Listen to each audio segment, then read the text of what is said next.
They said loyalty makes a good detective, but no one told me it could also make a liar. I'd spent 12 years chasing men who lied for love, money, or fear. And every time, I told myself I was different, that my badge was cleaner than my heart, that truth was something you could polish and hold up to the light. Then came him, the one who taught me that truth is just a mirror, angled to make guilt look noble. When I framed him, it wasn't revenge. It was survival. My way of proving to the force that I wasn't the woman they whispered about, the woman who let love cloud her judgment.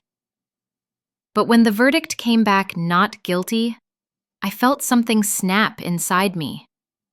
Not fear, not shame. Something colder. Something like love, dying quietly. My name's Isla McRae, Detective Inspector, Edinburgh City Division. 42 years old, decorated twice, never married, never forgiven. People call me meticulous. They don't see the fear behind it, the fear of losing control. My mother used to say, "You clean everything but your own heart, Isla." Maybe she was right. Maybe cleaning the truth became my way of avoiding it. Every morning, I wake before dawn. Boil water. No kettle. I like to hear it hiss on the stove. The city outside still half asleep. The cobblestones wet. The sirens silent. That's the hour when truth feels closest. Before memory wakes up and starts rearranging itself. My first years on the force were all about proving I belonged. I wasn't strong like the men, but I was sharper. I read eyes better than I read reports. My superiors said I had emotional intelligence, like it was both gift and curse. They were half right, because emotion, if you let it breathe too long, turns into doubt.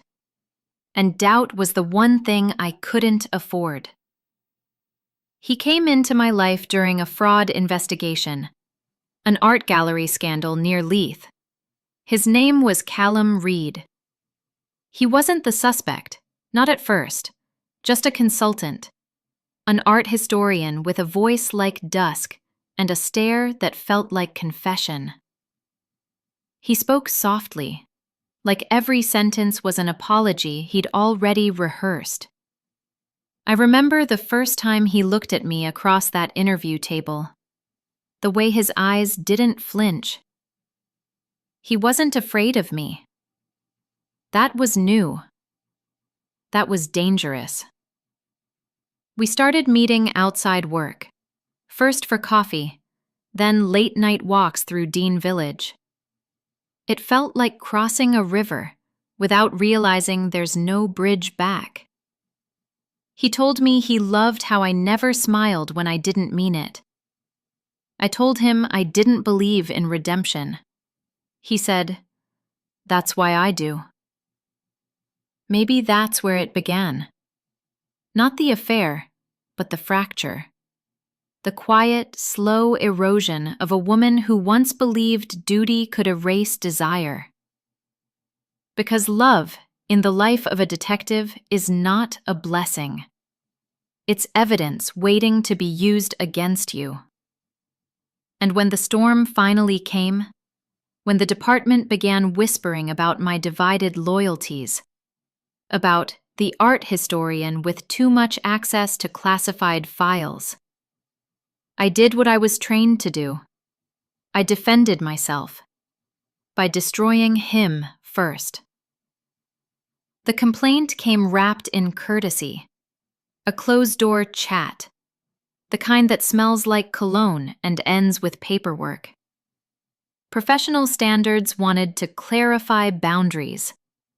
Not an interrogation, they said, a reassurance. I sat across from Superintendent Fraser, whose smile was a filing cabinet. neat, lockable, full of other people's secrets.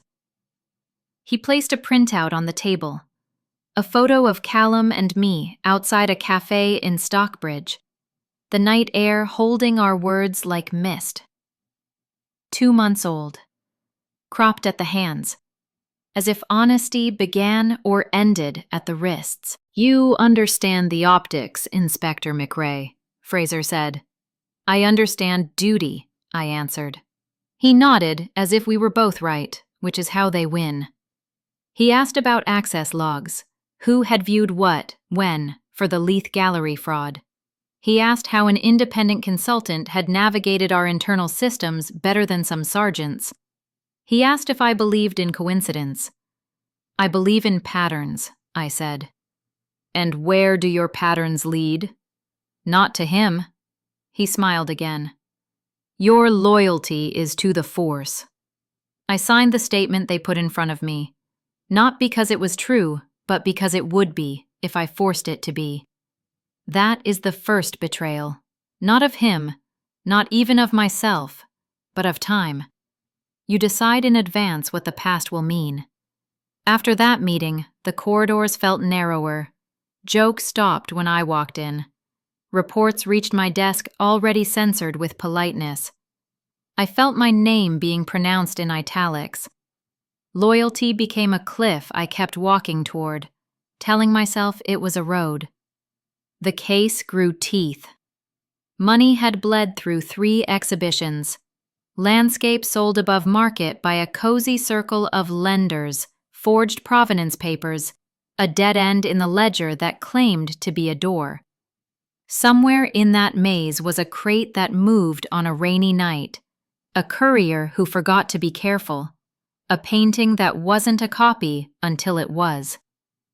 I led the task force because no one could say I hadn't earned it. 12 years of catching men who thought morality was jewelry.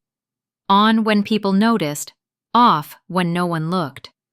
The gallery owners were immaculate in their denials, their lawyers better. We had whispers and shapes, not evidence. We had motive, not proof. We had time running out. And we had Callum, who knew the art world's veins, who could look at a frame and hear whispers about who held it last. "This isn't me," he told me, by the river, in the kind of twilight that forgives too much. "I know," I said, too quickly. "Do you?" "I know what you love," I said, "and it isn't money." "That's not the compliment you think it is." He reached for my hand. I let him, because memory has muscle. Then I pulled away, because fear has teeth. The next morning, a memo landed. Reaffirm chain of loyalty, avoid conflicts of interest, demonstrate alignment. The phrasing was antiseptic, but its pulse wasn't. Deliver a win or become the loss. Ambition is not a trumpet, it's a metronome. It keeps the beat while you do the wrong thing in time. I told myself I would protect him, by proving him innocent so loudly that the whispers died. But the louder I tried to sound, the more I drowned. My team started bringing me little grains of doubt, a stray invoice, a name he'd mentioned once at dinner, a timing that fit if you cut it to size. Every suggestion, every coincidence, I swore I could forget. I couldn't. Not when the unit watched me for the right kind of faith. Power isn't wine or money, it's permission. It's the clean, quiet moment when no one asks why your hands are on the scales. We raided a storage facility in Granton, cold, metal, anonymous. The kind of place where art goes to forget it's art. Inside a crate within a crate, we found a landscape with a sky too careful to be honest. Our analyst said the pigments were contemporary. The certificate said 19th century. 2 truths staring, neither blinking. "Where's the original?" D.S. Rowan asked, breathing steam. "In a house with warmer hands," I said. Our witness, the courier with an anxious smile, named a middleman who named an investor who named 3 ghosts. Then he mentioned a title only Callum would remember, an obscure nickname used by conservators for a series of river paintings. He said he'd heard it in a pub where art people go to gossip. He said a man with a soft voice had explained how a frame could outlive a truth. Soft voice. Frames. Rivers. It was nothing. It was everything. I felt the room tilt. "Anyone we know?" Rowan asked. "No," I said, too quickly. That night, I walked through Edinburgh like a penance. Deanbridge, Water of Leith, the long dark under trees. I looked for the place where love had started and found only the place where doubt had learned my footsteps. My phone buzzed, a message from Fraser. "Progress?" Another from Mary Lennox in legal. "Media window closing, we need a name." The moon made my breath look like guilt. I stared at my badge and asked it a question I knew it couldn't answer. Which loyalty weighs more? The one that keeps me in this coat, or the one that kept me human? The silence felt like a verdict. I didn't appeal. I called Callum. "We need to talk," I said. "We always do," he answered. He met me at a small place in Newtown, where the cutlery had opinions and the wine list judged you for being tired. He looked older, or I looked crueler. I told him about the pigments, the crate, the whispers that had learned his timbre. He listened like a patient listens to a diagnosis he already suspects. "Do you think I did it?" he asked. "I think you could explain how someone did," I said. "That isn't the same." "It is to the people watching me." He leaned in. "Then stop letting them watch you." Simple, impossible. He reached into his satchel and pulled out a slim folder. Notes from former conservators, photographs of the River series before restoration, a chain of custody that proved more care than theft. He had done the work I should have, except for one thing. He had done it for me, not for the force. I took the folder. It felt like a confession he didn't owe me. "You can clear this," he said, "without burning me." "Without burning myself," I almost said. Instead, "I'll try." He smiled, tired. "You don't try, Isla. You decide." I went home and read until the kettle hissed. The documents were elegant, precise. A path through the fog. They did what evidence is supposed to do. They redeemed what could still be redeemed. Then I thought of Fraser, of Lennox, of the unit's quiet attention, the way it sharpens when a woman is rumored to have loved the wrong man. I thought of every boyish detective who had stumbled and been caught by a net woven by men who understood error. I had never been thrown a net. I had been handed a test. I put the folder in my desk drawer and locked it. Not because it wasn't enough, but because it was. Enough to save him. Enough to save me, if I could be the kind of person worth saving. What I did next did not feel like a decision. It felt like gravity. I tightened my team's focus on the middleman who admired river skies. We pulled traffic camera stills, bank timings, cold emails with too warm greetings. We mapped coincidences until they looked like coordinates.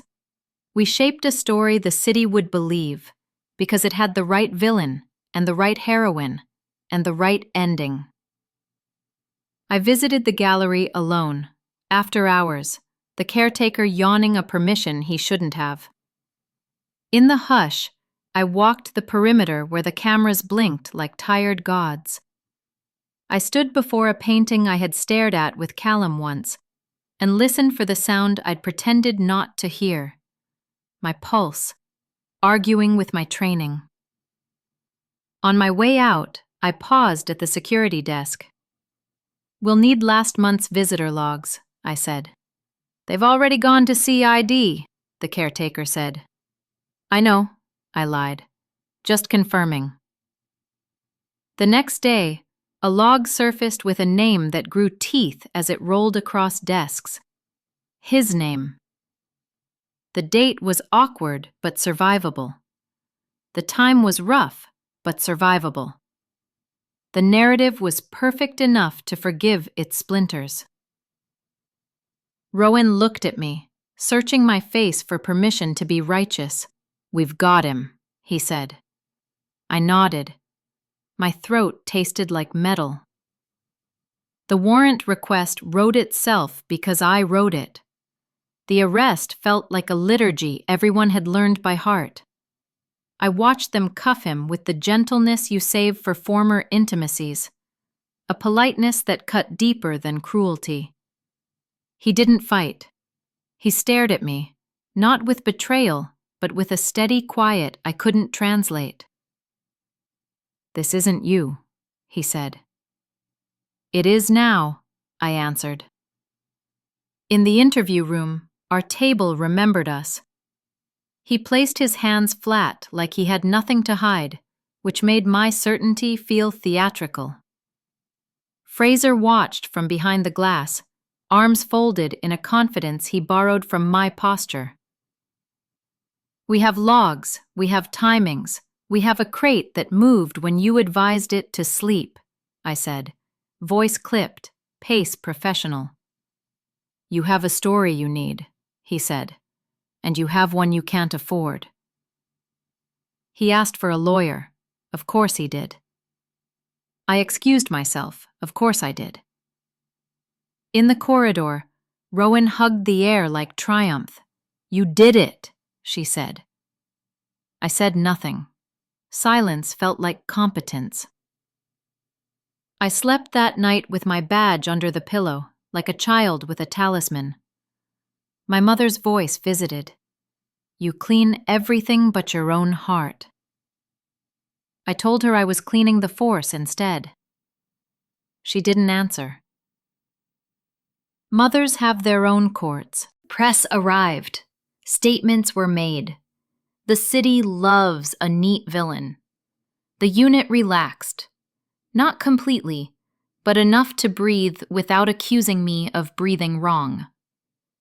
I stood at briefings and felt the strange warmth of belonging, the one temptation I had never admitted I wanted. Pride isn't a crown. It's a coat that fits too well, even when it's not yours. Then evidence began to misbehave. A conservator we'd missed came forward with records that curved away from our timeline. A courier changed his memory after the panic loosened. The pigment analysis gained a margin so wide you could drive a truth through it. The elegant folder in my locked drawer glowed in my sleep like a warning flare. Fraser called me in. "We're fine," he said, voice tidy. "He'll bargain." They always do. "About what?" I asked. "About the version of himself he can live with." I nodded, then went back to my office and took out the folder. I laid Callum's careful notes beside our loud evidence. The two piles looked like people who might have loved each other once, now sitting on opposite ends of a bench, trying not to disturb the air. I could still fix this. I could declare a procedural pause, widen the search, let the truth breathe. Or I could tighten, push, deliver the headline the force needed while the city still believed in the shape of his guilt.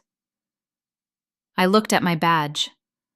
I tried to remember what it felt like before it weighed this much. At dawn, I drove to the Firth of Forth and watched the bridges hold their breath. The light came up hard and clean, like a promise I might still keep. I thought of the letter I didn't yet know he'd write. the line that would bruise me for years. You made me a better liar than you. I wondered if that would be true because I had taught him, or because he had watched me believe the thing I needed more than I needed him. When I returned to the station, I handed Rowan a list. "Chase these," I said. She scanned it, impressed. "New angles?" "Old ones," I said. We ignored. For an hour, I tried to be brave. Then the hour ended. The meeting with legal began. The cameras waited. The case file thickened with conclusions. I signed the final report. My pen felt heavier than my sidearm. Outside, the sky opened and rinsed the city. I walked into the rain without my coat, as if a downpour could deputize itself into absolution. It didn't. Water finds its own level. So does guilt. That night, I packed the folder, the one that could have saved him sooner, into a brown envelope and mailed it to an address I knew a defense team would open quickly. I told myself it was a gesture of fairness. I told myself it balanced the scales I had leaned on. I told myself stories because I could. The next morning, the arrest stood. The narrative held. The force breathed easier. My team bought me coffee. Someone said loyal and meant useful. I smiled like a suspect who knows the camera is on. I kept moving because motion is the only religion that forgives. If temptation is a door, I had not only opened it, I had rehung it on hinges that swung my way. When the trial date was set, the city hummed. I pressed my uniform, sharper than my conscience. I looked into the mirror and practiced the face that says, "I did my job." I chose a suit that fit like a closure. Then I slid the little note he'd once left on my kitchen counter from the back of a drawer. A scrap with a line he scribbled after we'd argued about beauty and truth. A frame doesn't lie, Isla. It forces honesty by refusing to change shape. I folded it into my badge case because irony needs its own evidence. I was ready.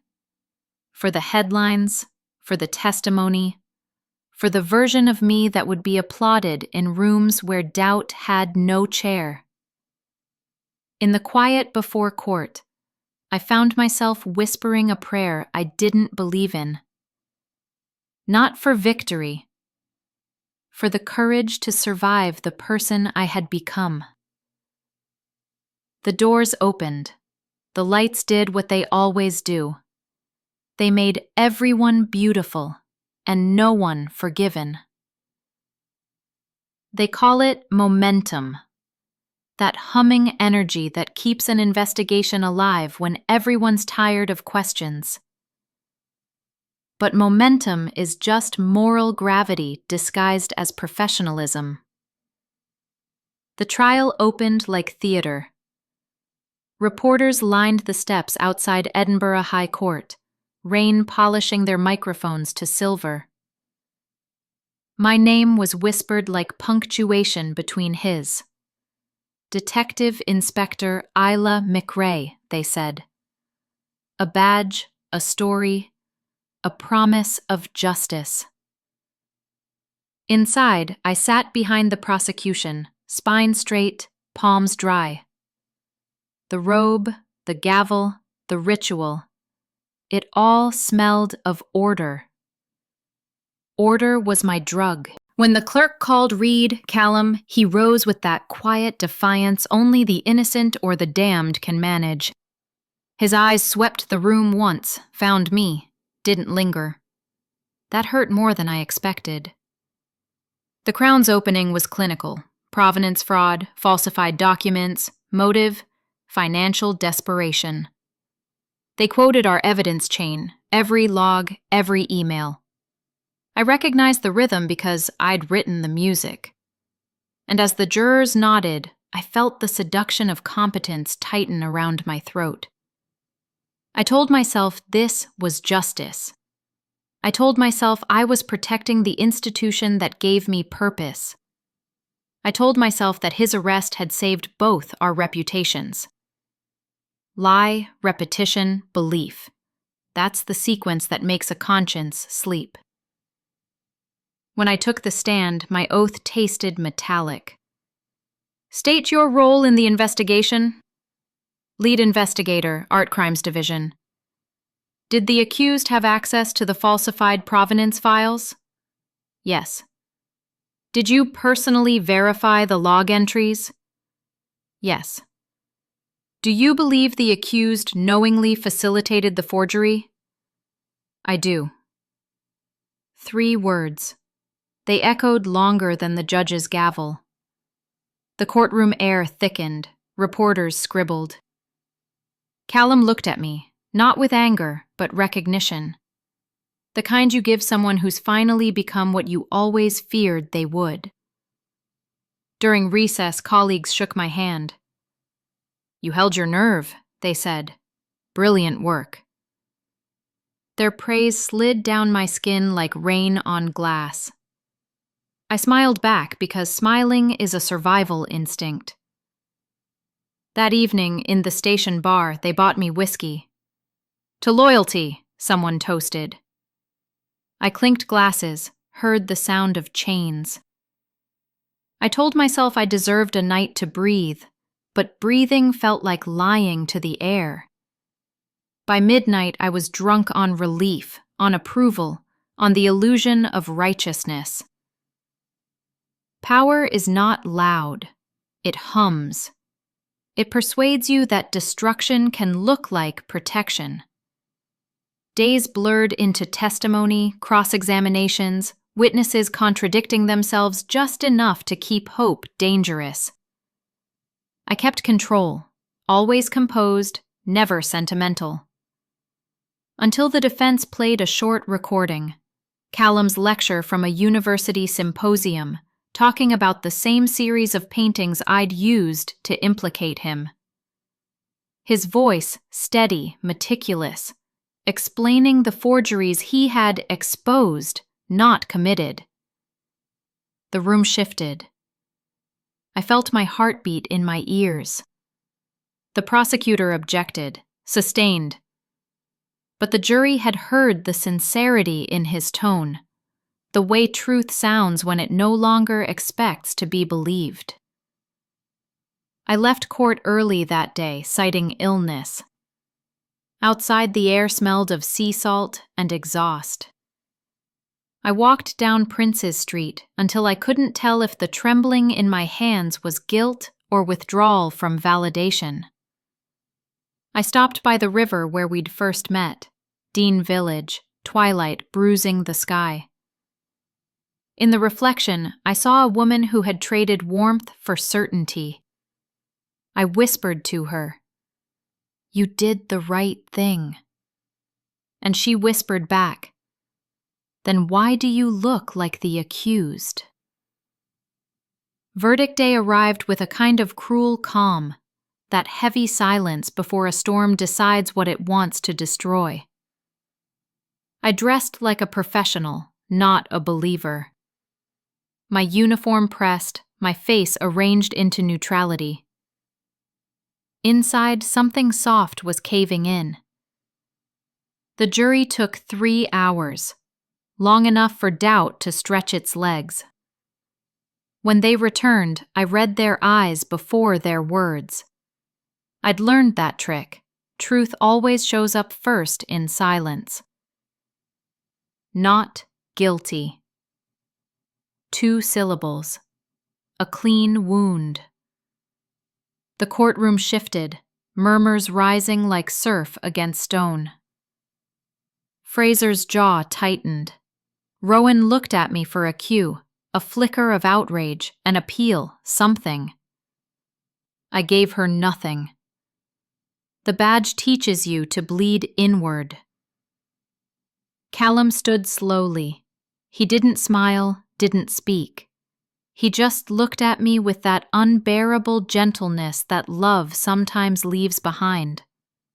The kind that forgives nothing and remembers everything. Outside, the rain waited. It had always been waiting. Reporters shouted questions about integrity, procedure, embarrassment. I said the rehearsed line, "We respect the court's decision." But my voice cracked halfway, betraying something the camera didn't name. That night, I went home and poured a glass of whiskey, then another, then another. Somewhere between them, the lie stopped being professional and became personal. I replayed the trial in my head. Each false pause, each forced conviction. Every yes that had felt like a bruise. And then I saw it. How my story had become a cage. I'd built it so tightly that even the truth couldn't breathe inside it anymore. When the letter came, I almost didn't open it. The handwriting was too familiar, too careful. Inside, a single page. "You made me a better liar than you." I read it again and again, until the words stopped being ink and became sound. No threats, no apologies. Just that line, surgical and kind, like everything he ever said. I folded the letter and slid it into my badge case, not as evidence, as sentence. For weeks, I went through motions, interviews, debriefs, the quiet humiliation of being handled by my superiors. They said I'd done everything by the book. But the book was written for people who never fell in love with their suspects. My flat became a museum of guilt. Coffee gone cold, reports half read, the hum of a refrigerator louder than conscience. I stopped sleeping. I started walking, miles through the city's fog, tracing every place his shadow still lingered. Dean Bridge, the gallery steps, the corner table where we once laughed like two people who thought time was loyal. Guilt doesn't shout, it whispers. Just loud enough to replace your heartbeat. One night, I walked to the edge of Calton Hill. The wind cut through me clean. Below, the city flickered like a lie trying to stay beautiful. I imagined what it would feel like to let go, of the badge, of pride, of the idea that justice needs to love you back. But I didn't jump. I just sat there, knees to chest, and whispered his name until dawn.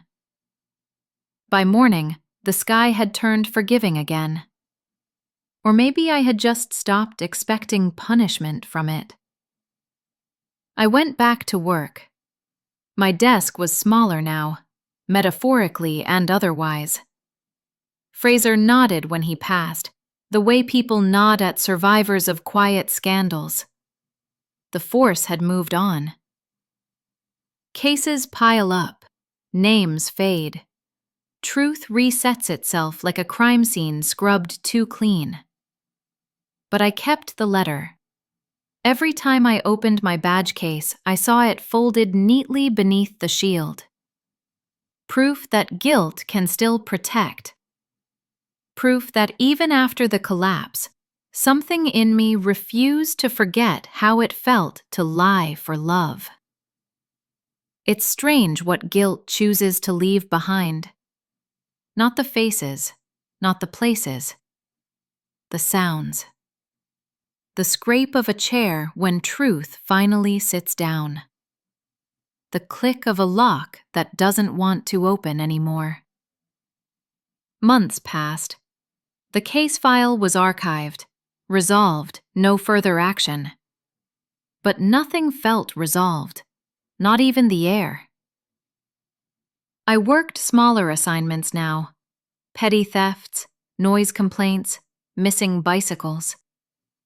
The city treated me like a bruise it didn't want to press. Some colleagues still smiled, politely, like witnesses pretending not to have seen too much. I told myself I was rebuilding, that routine could wash memory clean. But every form I filled, every evidence bag I sealed, every time I signed my name beside "Truth Verified," I heard his voice. You made me a better liar than you. One night, after another silent shift, I found myself walking toward the old gallery in Leith, the place where it began. It was closed, of course, but through the glass I saw the same painting, the river scene, the one I used to convict him, the one he once explained to me as the art of restraint. I stood there, palms against the cold glass, whispering to no one. I framed you to save myself. And all I saved was the frame. The wind carried it away before I could decide if it was confession or curse. The next morning, I typed an internal memo. Not to anyone in particular, just to whom it may concern. Subject: procedural discrepancies, gallery fraud case. I listed everything. The misplaced logs, the coerced witness statements, the forensic shortcuts. I didn't name myself, but every line pointed home. Before sending it, I hesitated. I thought of my badge, how it used to mean belonging, how it now felt like ownership. Then I thought of his letter, folded inside the badge case. Guilt can't protect forever, but it can still guide. I pressed send. The fallout was quieter than expected. An inquiry was opened. My name surfaced, then vanished again. Bureaucracy swallowed it, not out of mercy, but fatigue. No one wanted another scandal. Still, I felt lighter, like the truth had finally exhaled, even if no one listened. Weeks later, I received a package. No return address. Just my name. Handwritten in ink too steady to be anonymous. Inside, a photograph of the river painting, but unfinished. The canvas raw at the edges, the colors muted. On the back, a line. Some things look truer when they're incomplete. I stared at it for hours. Then, without ceremony, I pinned it above my desk. That night, I didn't drink. I didn't walk. I just sat, breathing in the quiet. For the first time, I didn't hear the scrape of a chair or the click of a lock. Only the faint sound of water, a memory, or maybe forgiveness, finding its way back through the cracks. There's a saying we used to joke about in the academy. You don't solve crimes, you outlive them. Back then, I thought it meant endurance. Now I know it meant consequence. Winter came early that year. Edinburgh wore its guilt like fog, thick, low, forgiving. I walked to work slower these days, not because of age, but because there was finally no need to rush anywhere truth didn't want to follow. The inquiry concluded quietly. Procedural lapses, insufficient oversight. No headlines, no demotion, no apology either. Just silence, the cleanest punishment of all. They moved me to community outreach, a desk overlooking the meadows, where teenagers brought in their first mistakes and old women came to report stolen umbrellas. I listened more than I spoke, and when they left, I wrote in the margins of their forms little notes like, "Be gentle with yourself." No one ever saw them, but writing them felt like praying with ink. One afternoon, a student came in to return a wallet she'd found on the street. When I opened it to find the owner's ID, I saw a folded photograph tucked behind the plastic. The river painting. For a second, the room spun. The student looked at me, puzzled. "Is something wrong?" "No," I said. "Nothing's wrong." But something inside me shifted. The image wasn't the same as before. This one was complete. The river finished, the colors deeper, the edges softened. It was his, the version he must have finished after the trial. On the back, faint pencil marks. Truth changes shape when love survives it. No signature, no address, just that. I didn't frame it this time. I pinned it beside the unfinished one, side by side, two halves of a single confession. For the first time, they looked whole. At home, the letter still lives in my badge case. Sometimes I read it before bed, not to punish myself, but to remember the cost of silence. You made me a better liar than you. I used to hear accusation. Now I hear understanding. Two liars learning the price of sincerity too late. On weekends, I walk by the river, the same one from the painting. The water looks colder now, clearer too. I sit on the bench and imagine him somewhere far away, alive, painting, still believing that beauty is what remains after we stop defending ourselves. I think about writing to him, but I never do. Some truths don't need to travel. They just need to rest. When people ask if I still believe in justice, I tell them yes. But it's not the kind with verdicts or uniforms. It's the quiet kind. The one that teaches you how to forgive without expecting to be forgiven. The kind that lets you wake up, look at your reflection, and not flinch. Tonight, before locking the office, I take one last look at the wall. The two river paintings side by side. Incomplete and complete. Lie and confession. Past and peace. I whisper a small promise to both. I won't frame anyone again, not even myself. Then I turn off the light. The silence feels lighter now. Outside, the city exhales. And somewhere, across the water, I imagine him doing the same. A story not of justice restored, but of truth redefined, where even guilt can protect, and love survives as silence.